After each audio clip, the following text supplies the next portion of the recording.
hard to do it with glasses. We pay respect to the care and knowledge of the elders over deep time. We also respect the elders of the present and the emerging leaders. Their response and contribution to the rescue and recovery of the people of the Northern Rivers demonstrated a better way forward for the future of community and country. And we need to centre that a lot more. Lucky I've got bigger font for the second section. So I'm just going to briefly explain how the thing our design for this. We plan this to be participatory. We haven't got a list of speakers. People may be grateful for that. But we also recognise that people are coming with deep emotions. There's a lot of hurt. So we need to hold each other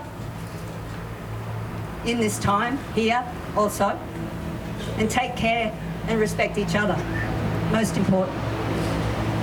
So there are two ways that you can contribute today. Over sort of behind those trees, we have tables with paper and with pens, and we have a number of ways that you can contribute to what we hope is a huge display of our feelings and our thinking about what's happened here. We have a huge scroll of paper, we call it the People's Scroll. We have also paper that you can write what you want to say. What do you want to say to the ex-NRRC? Obviously, you know, it's an interesting moment, isn't it, in time. We never thought that we would plan to have a gathering at which we would present our submissions to the resilient land strategy, that events would overtake us. And in the last weeks, and particularly this week, people have had to relive the trauma of what they went through. Keep it together. Doing great, Mick. So we have a table there. People can write, people can draw. Also even think about submissions that they would like to write. We will leave it here. We also have stuck to the bins there some paper where people might think about what action they would like to take. What ideas have you got for actions? We don't have all the ideas. And at the end of this gathering, we want to invite people to think about not just leaving here and going home, but taking action. And that can mean all kinds of things. So the other way that we want to invite participation here is that from when I step away, we are inviting people to come and tell their story, what's happened to them. Please, maximum 2 minutes. There's a lot of people here. You can tell your story, you can sing your song, you can read your poem, and even if all you want to say is one thing about what you've gone through, that's enough. So everybody may take a chance to speak to the rest of their community about that. Because the thing that worries me is the way the governments have worked.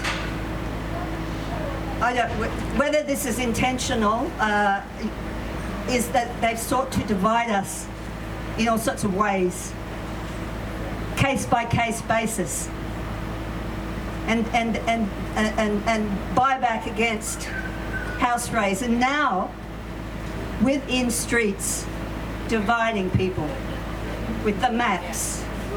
The maps. Somewhere around here there's some mirrors. I believe there may be some smoke. Smoke and mirrors. That's what it's been all along. So I won't rave on too much longer. Just invite people to come up and speak and say Yeah, whatever you feel like saying, but with all respect for everybody else who's here. Please keep it respectful, because we're all, you know, we've all been through a lot of shit in the shit show that is called recovery in the Northern Rivers. So. And I've been through 12 to 16 months of everything you're going through, so I know. And when I heard the announcement of not enough money to go around, I couldn't believe it. I personally had meetings with the NRRC and they didn't go very well. So, promises, promises, I'll make them all the time.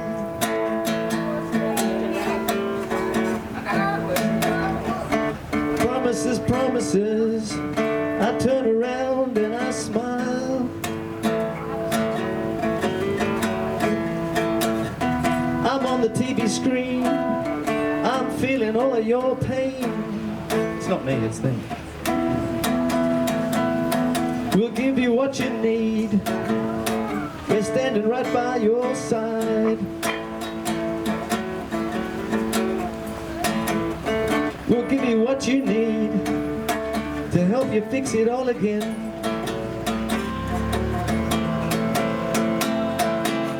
We'll get back to you, we'll let you know what's going on. I promise you, something's gonna happen real soon. I promise you, we're doing all that we can. We won't let you down. You just gotta wait another month or two. I know you heard it all before. We just need some more information. I know we've said it before. There's a lot to take into consideration. We want to be fair to everyone, spend the money the right way. I promise that something's happening. Yeah, look, we've changed our name. I promise something's happening. We got a lot of new people and they're working real hard. You just gotta be patient and wait a couple of months more. We got 5 layers of government and none of them know what they're doing. We got 5 layers of government and none of them care about you. Disasters come and go, you know. We can't really plan for that. Delay after delay. We hope you'll all go away. Delay after delay. Figuring out so we don't have to pay. But you're doing all right. You're still alive, living in your caravan, eating bread and jam. I know I promised you, but the boys in the back room have been shuffling things around. I know I promised you, but there just ain't enough money for your town. Our promises to you and your community, unfortunately, they're turning out to be empty.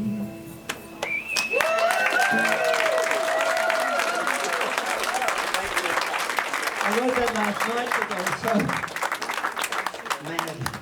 Thank you.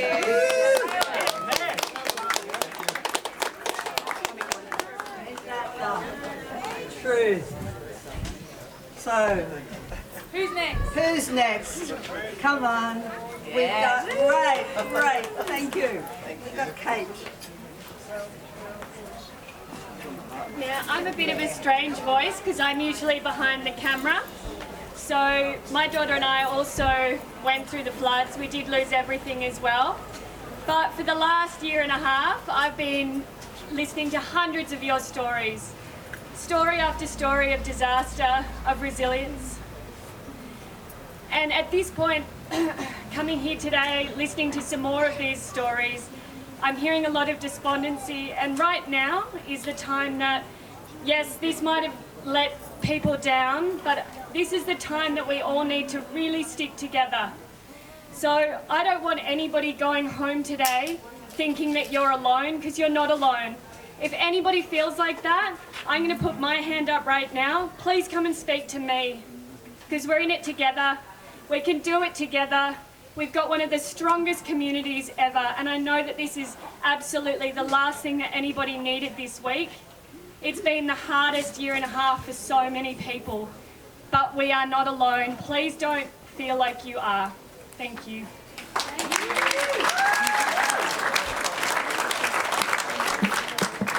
So I'm just calling for Dave. Is Dave here? Is Dave home? Not here, man. He's not here, man. Dave's not here, man. Okay. Can I go next then? Yep. Because I just wanted to get Dave. Dave will come at a certain point, and he will amplify this amplifier. But Zoe's coming up next.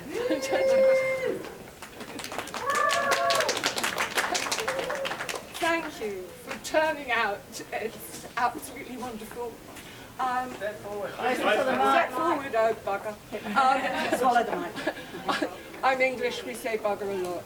It's not pejorative, it's just an exclamation. Oh, Here's the sound man. Here's the sound. That's all right. Give me time to shake that. Hopefully this one works a little louder. Walk right into it. Thank you. Okay, so I've been a bit busy, sort of snooping around, and I did put a call out for someone who would be willing to do preferably a welcome, but if not, an acknowledgement of country. So I don't feel really qualified to do either.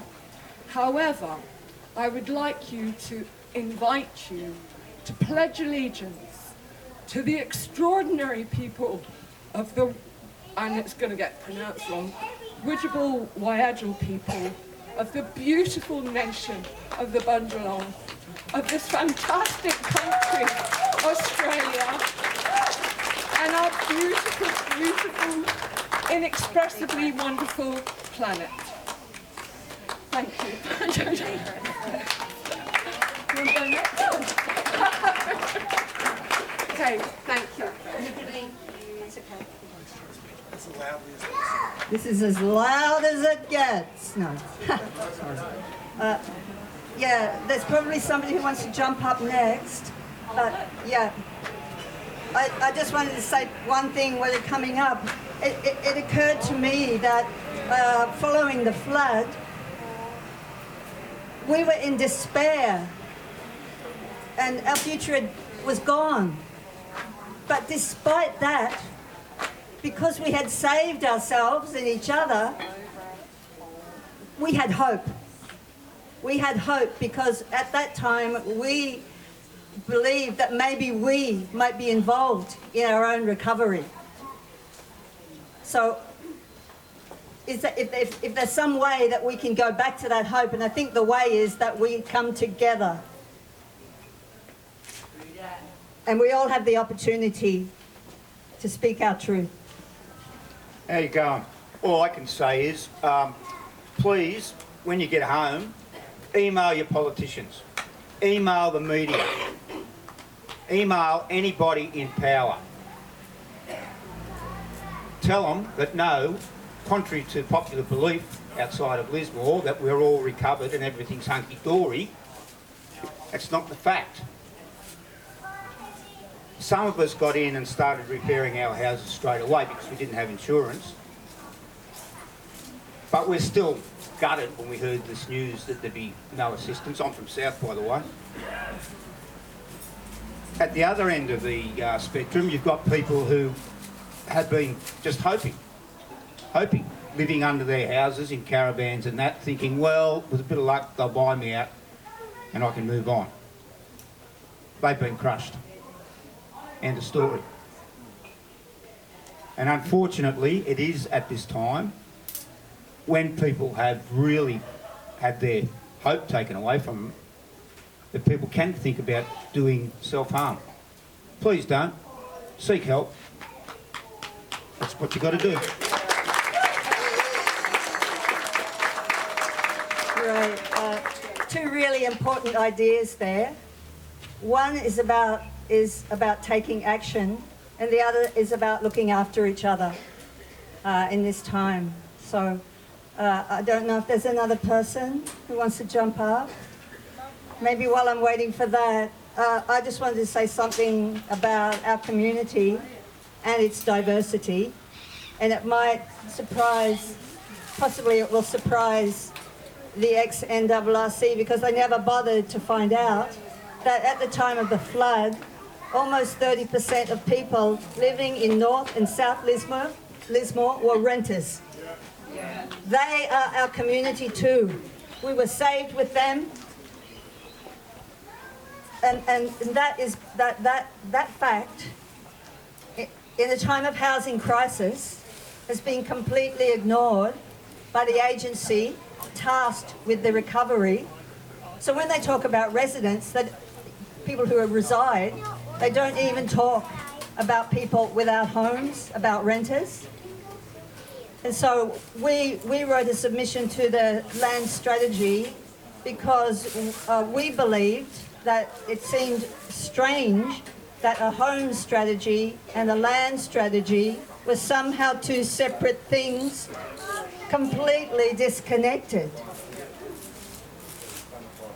from the reality of our community and from the fact of, well, don't homes and housing belong with land? That kind of goes together.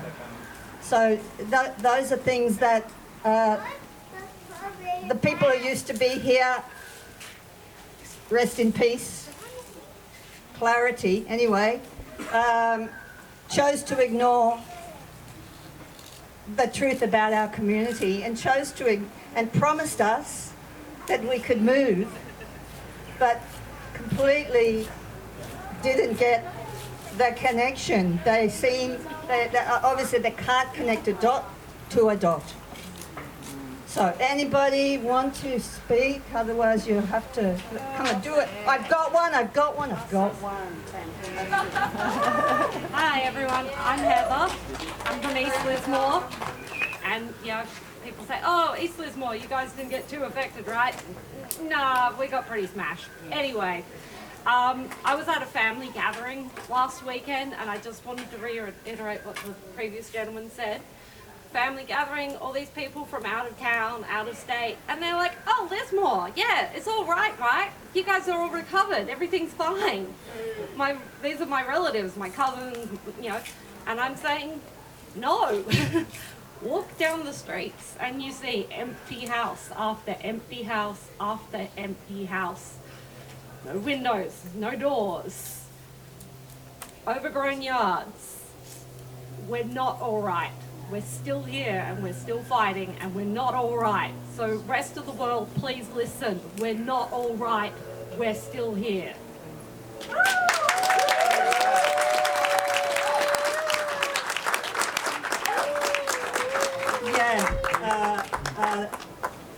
We need to be reminded, but the good thing about having an event like this is that it's possible for us to take that story out to national and international and news agencies and the world.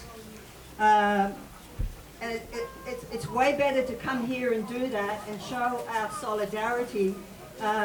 Of course, on Facebook we do it, it gets frustrating. But doing it here means we can speak together. Who else would like to speak? Come on, we've got two volunteers. 2.5. We've got a bunny and we've got an... No, it's a pink panther. Is it working? It's a pink panther. It's high under Pink Panther.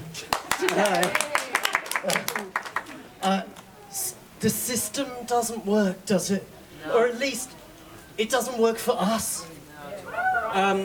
They work for business, and that's all. They divide and conquer. They only put their hand out to take money. Business as usual will not work. Traditional kind of politics is bullshit.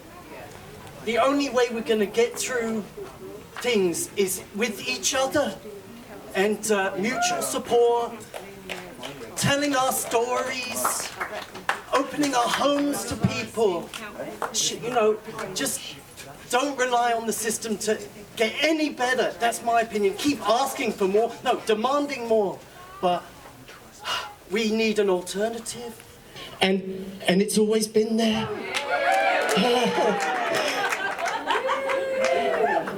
It's always been about us. They've just been about the money. So keep looking out for each other. That's all we need to do. That's it. Words of wisdom from a very loud microphone. Pink Panther. Okay, thanks. So I guess there's three sectors really. There's the government, there's corporations and there's community. And our great strength here has always been our capacity to self-organise as a community, and we saw that on the day of the flood, of course. When government was completely useless, we were self-organised. We saw it at Bentley, of course, when the corporations were trying to scour the Shire, we were self-organised. But what really saddens me about what's going on with the NRRC is that we were self-organised and we were managing our own recovery, and then they came in with their money and their lies, misleading people, you know. That's what really saddens me, is people were misled and they changed their position on the basis of what they were told, and now they're worse off, and I think that's what's most unforgivable.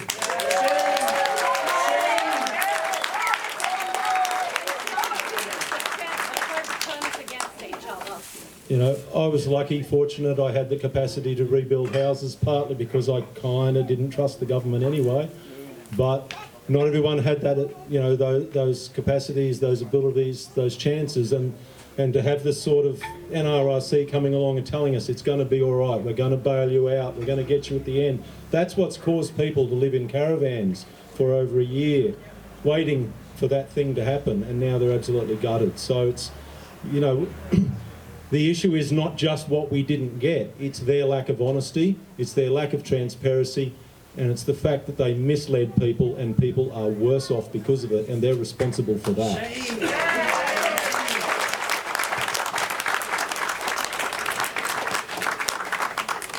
Is this on the news? That's so fucking true. Yeah, we proved that we could do it, right? We were actually doing it. And then they came along with their projects and their programs and their agendas and their too little bucket of money and their big packet of Band-Aids. Let other people speak now. Yep. But are they jumping up? Where are you? Where are you? Where are you? Where are you? We've got to put... Oh.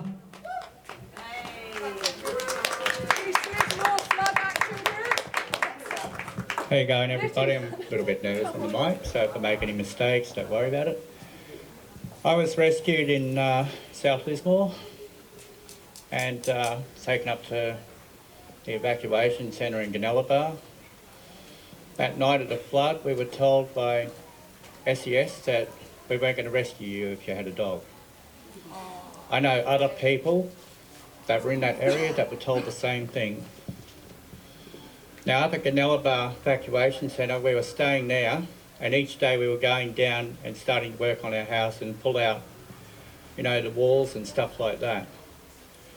I lost faith right from the start when CJC turned around and closed Gunnellabar Evacuation Centre and didn't even give us proper warning. Shame! Shame. So with that, I lost all faith in this buyback and thing, and I decided that I would try and fix my house. And, you know, to find out that we've had 2 calls saying you're not going to get buyback, retrofit or house raise, it's just bloody disgusting. That's what I think. One good thing that's come out of this is that I've managed to meet a lot of really nice people that have, you know, been through all this, and I'm really happy to be here with the community, and I urge us all to stick together and fight for what's right. Thank you.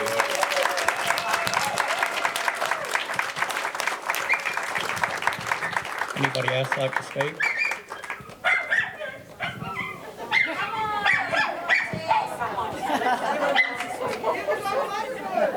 I'll have a rant. Hey? Oh, what? Am I going to have a rant? Okay. Hi everyone, and thank you for being here and listening to me and giving me the opportunity to speak. Yeah, I would like to recognise as well, we're in Witchable Wild country. Always was, always will be. That's right. Always was, always will be Aboriginal land. Anyway, so my flood story wasn't, you know, I was on the edge of it, my caravan, my stuff got trashed, but I didn't take care of myself. I don't. But anyway, now, I don't know if anyone heard this, but when I spoke to some of the ADF people that were in town, I had one squadron tell me, we wanted to be here before the flood happened, but the SES turned us down. I thought, am I going crazy? I know somebody who works at the reserve base here, and Yeah. same thing. Yeah. They were ready. They would get up. They were ready to go. So I asked another ADF group. They said the same thing, and they all said we wanted to be here before. Yeah.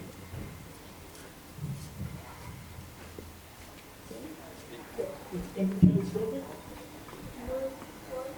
mean, we got told to get off the river. People telling people to get off the river because they're worried about their own liability. That's what it comes down to, you know. Lives are inconvenient if someone becomes liable. That's sorry. But you know, what I find beautiful is the community response and all you people you all beautiful.